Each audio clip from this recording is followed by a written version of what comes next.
ভিডিওটিতে ক্লিক করার জন্য আপনাদেরকে জানাই অসংখ্য ধন্যবাদ। আপনারা দেখছেন আপনাদের প্রিয় ইউটিউব চ্যানেল wow007। তো ফ্রেন্ডস, সবাই কেমন আছেন? নিশ্চয়ই খুব ভালো আছেন এবং সকলেই চিন্তিত আছেন কবে ডিএ মিলবে, আদৌ ডিএ মিলবে কিনা এই নিয়ে কিন্তু সকলেই চিন্তিত আছেন। ইতিমধ্যে আবার একটি গুরুত্বপূর্ণ আপডেট উঠে আসলো। অবশেষে সুপ্রিম কোর্টে বাংলার সরকারি কর্মচারীদের ডিএ মামলায় বিরাট আপডেট খুশিতে গদগদ, খুশিতে কিন্তু সকলের মনে কিন্তু খুশি।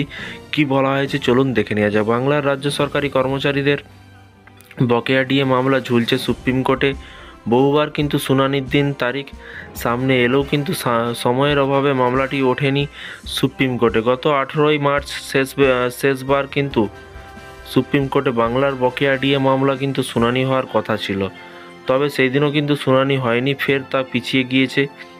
কি জানা যাচ্ছে, আগেই জানা গিয়েছে যে গরমের ছুটির পর আগামী 15ই জুলাই বকেয়া ডিএ মামলার শুনানি হওয়ার সম্ভাবনা রয়েছে সুপ্রিম কোর্টে। সেই তারিখই মামলাটি তালিকাভুক্ত করা আছে এবং শুনানি হওয়ার কথা বিচারপতি ঋষিকেশ রায় এবং বিচারপতি প্রশান্ত কুমার মিশ্রের ডিভিশন বেঞ্চ এবং confederation of state government employee সাধারণ সম্পাদক মলয় মুখোপাধ্যায় জানিয়েছে সুপ্রিম কোর্টে 15ই জুলাই কজ লিস্টে যে বাংলার ডিএ মামলা থাকবে সেটা কিন্তু নিশ্চিত।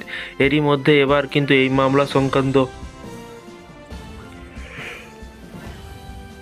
গুরুত্বপূর্ণ একটি তথ্যতে জানা গেছে যে সুপ্রিম কোর্টের ওয়েবসাইট থেকে কিন্তু যদিও 15ই জুলাই মামলাটি উঠলেও এর শুনানি হবে কিনা তা কিন্তু নিশ্চিত ফের আশঙ্কা দেখা গিয়েছে। রিপোর্ট অনুযায়ী 15ই জুলাই মামলাটি অ্যাডভান্স লিস্ট ইতিমধ্যেই প্রকাশিত হয়েছে, আর সেই তালিকায় কিন্তু 178তম মামলা হিসেবে কিন্তু অন্তর্ভুক্ত রয়েছে পশ্চিমবঙ্গের কিন্তু রাজ্য সরকারি কর্মচারীদের বকেয়া ডিএ সংক্রান্ত স্পেশাল লিভ পিটিশন। এই আবহে কিন্তু আজ বা কালের মধ্যে কিন্তু অর্থাৎ রবিবার বা সোমবার সুপ্রিম কোর্টের তরফে চূড়ান্ত কাজ লিস্ট প্রকাশ করা হবে। তাতেই কিন্তু 15ই জুলাই সুপ্রিম কোর্টে কত নম্বরে ডিএ মামলা উঠবে তা কিন্তু স্পষ্ট হয়ে যাবে। সুপ্রিম কোর্টের তরফ থেকে কাজ লিস্ট প্রকাশ করা হলে কিন্তু বোঝা যাবে যে শুনানি হবে কি হবে না। প্রসঙ্গত, সুপ্রিম কোর্টে যে মামলা চলছে সেটা কিন্তু রাজ্য সরকারি কর্মচারীদের পঞ্চম বেতন কমিশনের বকেয়া মহার্ঘ ভাতার জন্য। ওইদিকে বর্তমানে পশ্চিমবঙ্গের রাজ্য সরকারি কর্মচারীরা ষষ্ঠ বেতন কমিশনের আওতায় 14% হারে ডিএ পাচ্ছেন।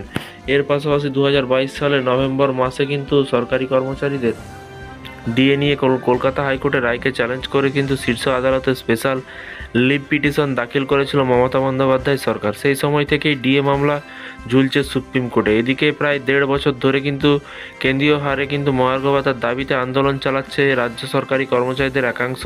হাইকোর্টে জয় মিললেও কিন্তু বর্তমানে সেই ডিএ মামলা গড়িয়েছে কিন্তু সুপ্রিম কোর্টে।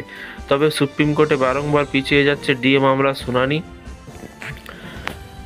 শুনানি এবং যার জেরে কিন্তু কার্যত হতাশ হয়ে পড়েছেন কিন্তু আন্দোলনকারীরা। তো ফ্রেন্ডস, বিষয়টি বুঝতে পারছেন। এই ছিল আজকে একটি ছোট্ট আপডেট। এই ধরনের রাজ্য সরকারি কর্মচারীদের আপডেট পেতে চ্যানেলটিকে ফলো করবেন, চ্যানেলটিকে সাবস্ক্রাইব করে পাশে থাকা বেল আইকনটিতে প্রেস করে রাখতে ভুলবেন না। ভালো থাকবেন, সুস্থ থাকবেন এবং নিজের খেয়াল রাখবেন। Thank you.